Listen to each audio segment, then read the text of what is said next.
Coming up on the Sports Desk, South football captures its first SoCal Regional Crown. Now they're headed to the state championship. Elko's women's v-ball squad went to state 2. See how they did. Soccer is having its moment. See who's dominating the hardwood in our high schools. And we take you to ECC to check in on men's and women's basketball. Plus, North girls water polo heats up. West High wrestling is what's going down. Then we're throwing it back to Thanksgiving and Torrance's own Turkey Bowl. And one b-ball team shows us what the holidays are all about. We've got the who, what, where, when, why, and how. Let's get things started right now.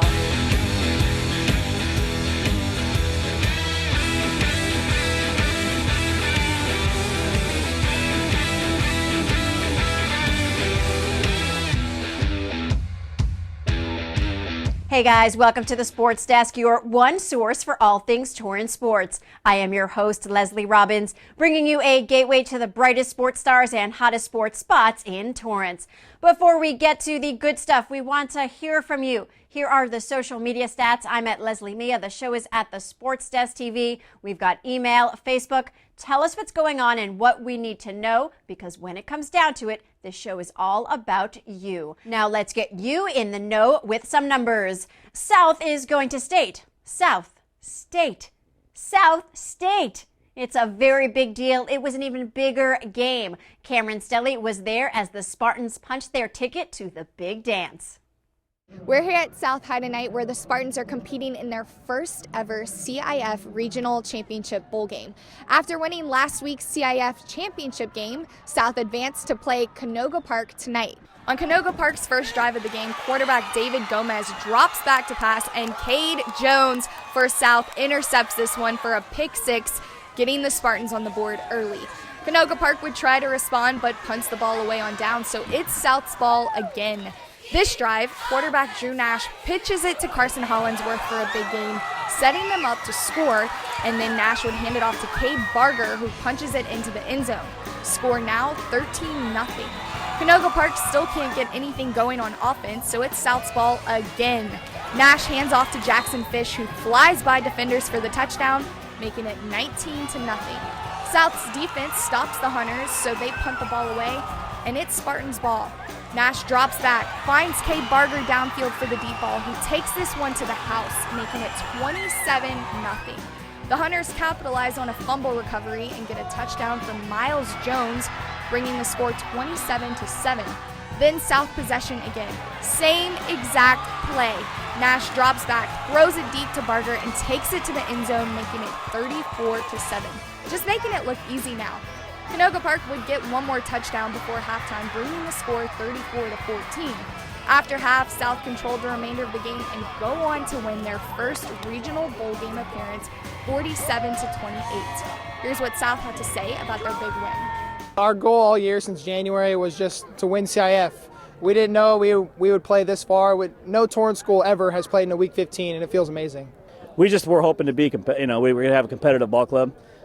We were just, Drew becoming a senior and Jones and those guys coming up as juniors. We thought we were going to be competitive and we'd be a lot better team this year, but never this far. I was a little nervous after we won last week because, you always train for 14 weeks. You say CIS 14 weeks, and then they tell us we're playing again. And so you're worried about the team can rally around and do that. But these guys were excited all week. They practiced loose. They played loose tonight. So they'll be excited. So it'll be fun being with them again for one more time. Okay, from the field to the mat, Melanie Chacon is all over wrestling, coming to you from West High. West High's varsity wrestling team kicked off their season on Wednesday with a four-way match at home. We spoke with Coach Liebig, and he explained the tournament and discussed the Warriors' early season. Wrestling's kind of a different little duck here, so we're wrestling 4 different schools. We have tournaments that we go to, and we also wrestle dual meets, where we have 14 different weight classes that wrestle 14 different weight classes of other schools. We have Santa Monica and Marina from Huntington Beach, and we also have Warren from Downey. And we're having a dual meet with each one of these schools.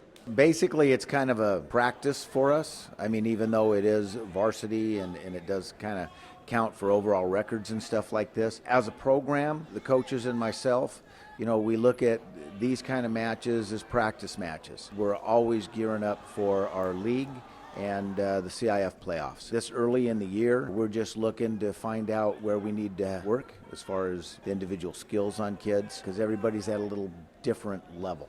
We film every match that every kid does. The kids watch it and the coaches watch it, and our practices are all based on what we see in competition. Our practice tomorrow and on Friday will have everything to do with the mistakes that we made and what we did good.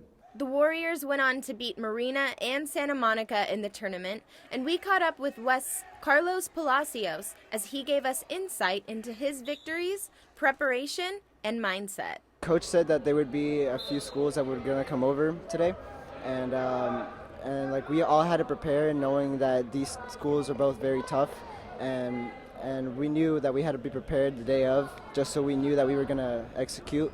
I went out there and I knew exactly what was going to happen. I understood what was going to happen because I saw into the person that I was going to wrestle, and I was already prepared to wrestle that person. My first match, I had to feel out my first guy. I didn't know how strong he actually was, so I had to feel him out. And then as soon as I had that prepared, then I knew what to do. And that just made me more confident for my second match, knowing that I shouldn't hold back and I don't have anything to hold back and nothing to lose. I prepare by just getting as much as I can out of my coaches, because they know infinitely more than I do. So I just draw from them, and they tell me what they know about the other person, so I'm like completely prepared for everything that's going to come. My second match, the guy wasn't as strong as the first one, so I knew that I could really get in there and use my body and control him. So I had no fear in my second match, knowing like that I'd pick him up and just finish that. Staying at West, the Sports Desk recently caught up with the Lady Warriors soccer team for their first game of the season. Cameron Stelly has more. West High girls hosted El Segundo Wednesday for their home opener and pulled off the win. Early in the first half, West sends a deep ball and a girl down the field breaks free and takes the shot on goal, getting the Warriors on the board with their first goal of the night. Then later in the first, after a penalty is called on the Eagles, West kicks this almost above the goalie's head, but it bounces off the goalpost, and another West player is right there to head the ball in for the second goal of the night for West. After the half, the Eagles would score their only goal of the night from a corner kick, and the ball gets past Warriors goalie. West holds El Segundo to just one goal, winning 2-1. Here's what West head coach had to say about their win tonight. Got ourselves a 2-1 win. It definitely, wasn't pretty throughout, but at the end of the day, a win's a win, and, that was important for us.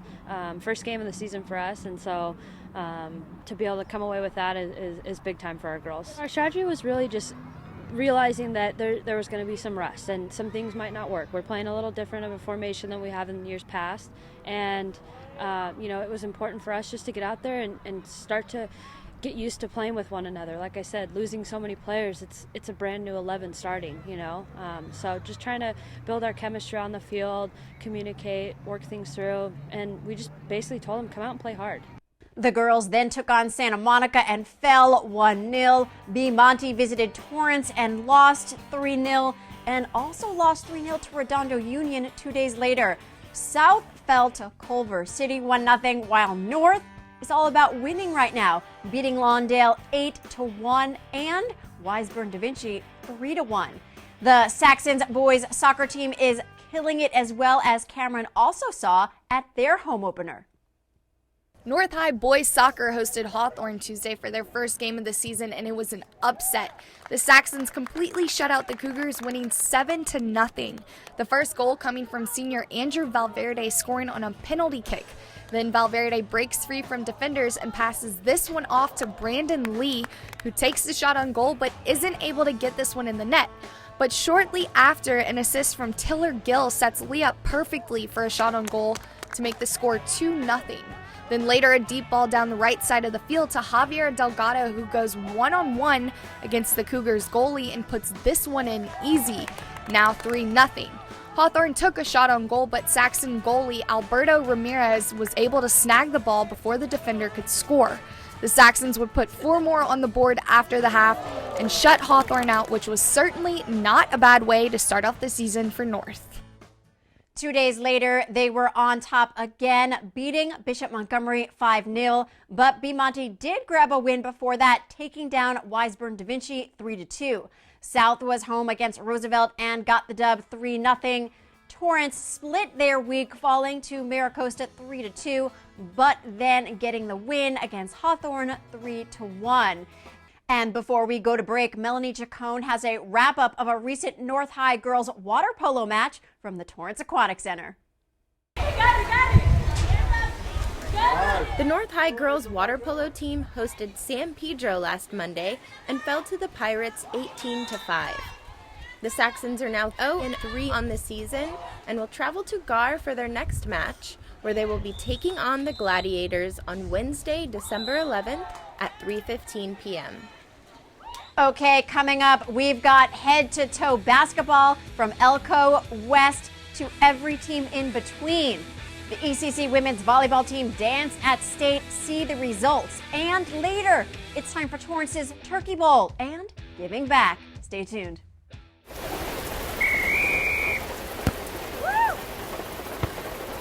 Come on! Go, Diane! Yeah, keep it going! Yeah! Go, honey! If you love them enough to drive an hour to cheer them on as they get beat 11-0 in the rain, then surely you'll check NHTSA.gov/the right seat to make sure they're correctly buckled in the back seat. Yeah. Throw that ball, Diane! Woo! You got this! Welcome back to the Sports Desk. Lesley Robbins here. For the third time in 4 seasons, the Elko women's volleyball team advanced to the Community College State Championship. But their journey this time came to an end early as they fell to Fresno City College in the state quarterfinals 3-1. Now watch right here. This shot is what ended it all. But man, talk about ending on a high note. The ladies won the South Coast Conference and finished the season 23-6 overall, 16-1 in conference. What a run. As for the men's and women's basketball teams at Elko, they seem to be having a hard time on the hardwood. Justin Thompson breaks it down. Thanks, Lesley. Heartbreaker here for the El Camino College Warriors men's basketball team, falling to Golden West in the final seconds of the game. With the loss tonight, the Warriors fall to 1-9 on the season. We'll get the highlights from tonight's game going right now. It was an action-packed first half between the Warriors and the Rustlers. ECC starting out hot, taking an early 10-6 lead, capped off by this dunk from Darian Williams Youngblood. Golden West would respond though, going on a 10-2 run over the next 3 minutes to take a 16-12 lead with 13 minutes left in the first half. The Warriors would recapture that lead though off of back-to-back corner threes from freshman guard Gerald Mitchell, 20-19 Warriors with 10 minutes left in the half. ECC down 7 late in the half, but making a push here on the fast break, Jamal Howard finds Gerald Mitchell for 2 points, and the Warriors said, let's do it again. This time, Darian Williams Youngblood finding Mitchell for another transition bucket, ECC down 1 at the half. It was a slow start coming out of halftime until Darius Holmes from Torrance High made his presence known. Back-to-back offensive rebounds and putbacks to spark the Warriors. Great hustle and fight from the Warriors over the next several minutes of play, building an 8-point lead by playing great defense and finishing at the rim. The Rustlers mounted a comeback and we were all tied up at 69 with 40 seconds left, but Golden West takes the lead with this impressive floater through traffic. ECC with a chance to respond, but a steal and layup for Golden West would all but ice this one. Painful loss for the Warriors, who struggled to execute down the stretch and paid the price for it. I thought we definitely made some improvements. We got out in transition and ran, so that was good to see. We've been trying to do it for the last couple games. All in all, I was actually a little disappointed with our defense. I felt we really slacked in that regard, especially with communication. That's been our big issue defensively this year, is that we've been solid, but when we communicate. So proud of the guys and their effort getting out running. They did a good job taking care of the basketball the first half. The second half, obviously, with 13 turnovers, made it difficult. And then, obviously, our shooting moves continue with 4 for 28 from the floor from 3. The ECC women's basketball team taking on Glendale in their first game being played in the brand new El Camino College gym complex. The Warriors started out strong with nice defensive effort and solid shooting, trailing only by 2 at the end of the first quarter.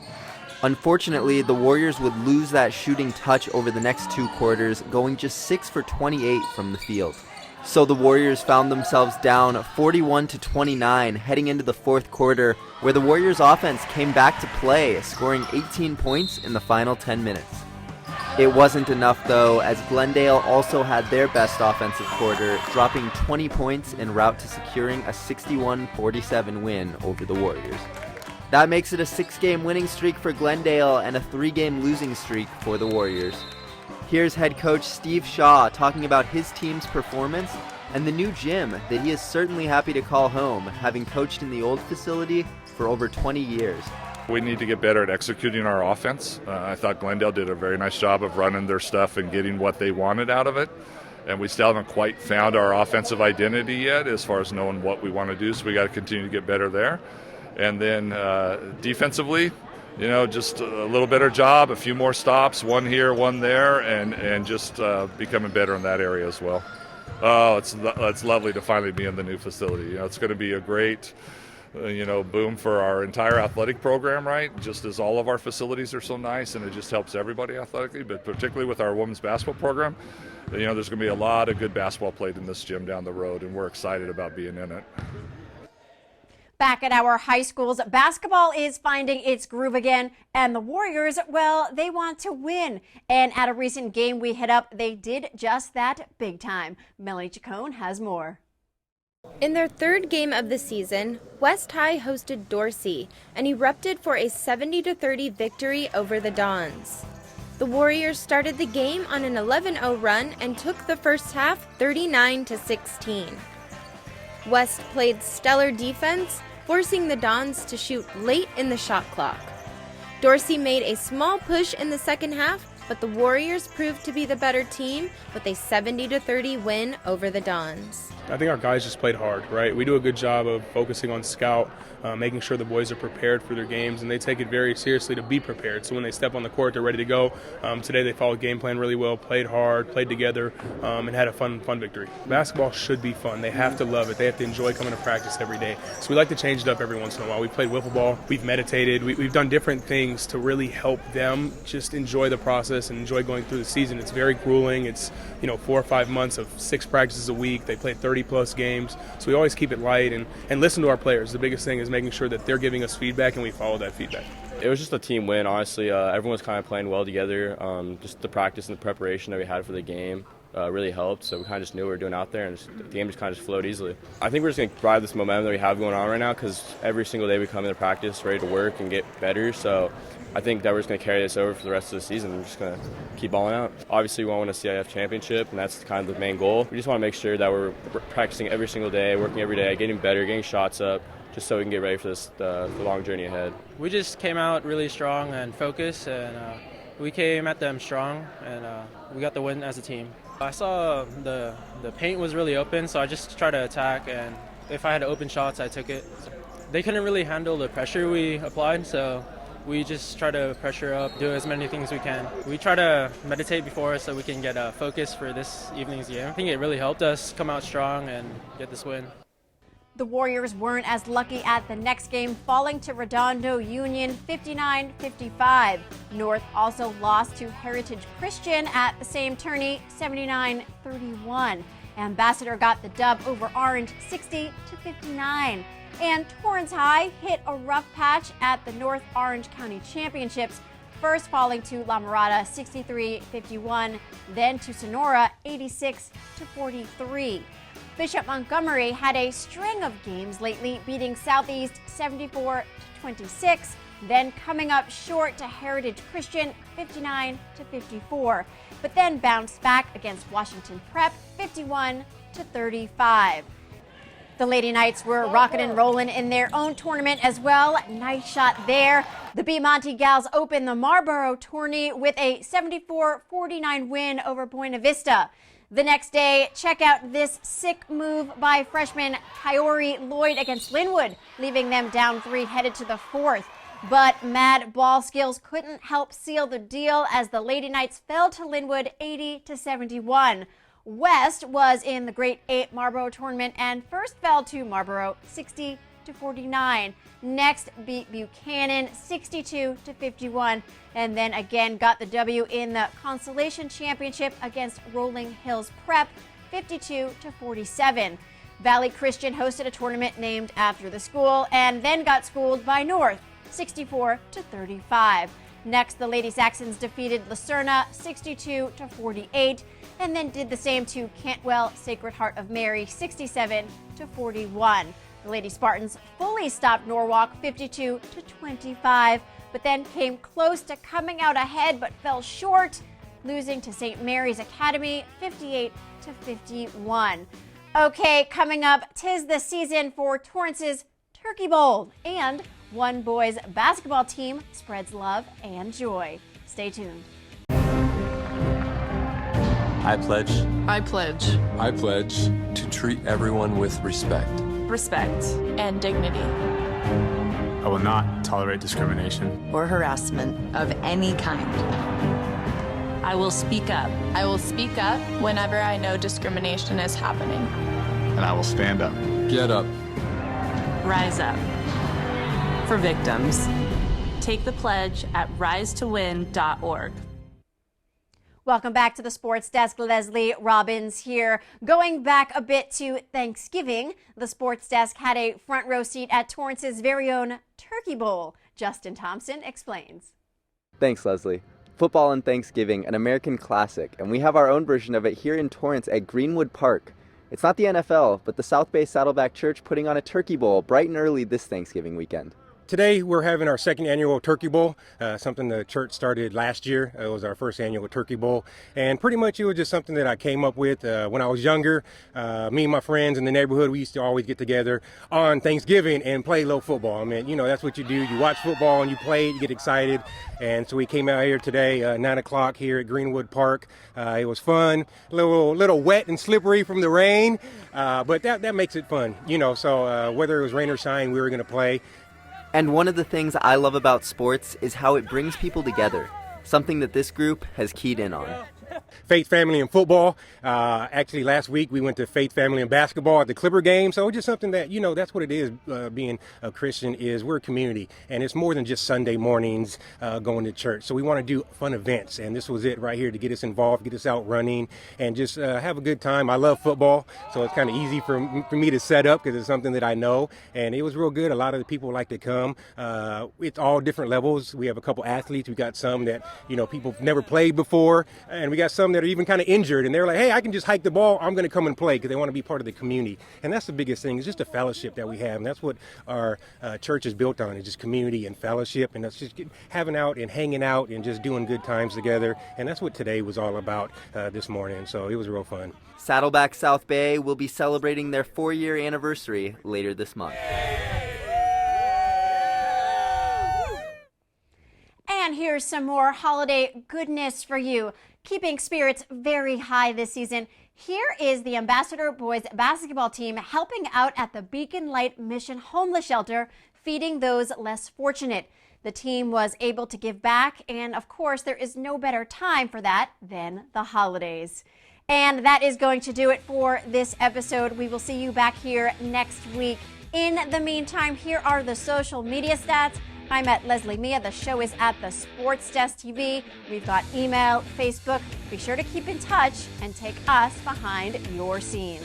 For everyone here at the Sports Desk, I'm Lesley Robbins. Thanks for watching.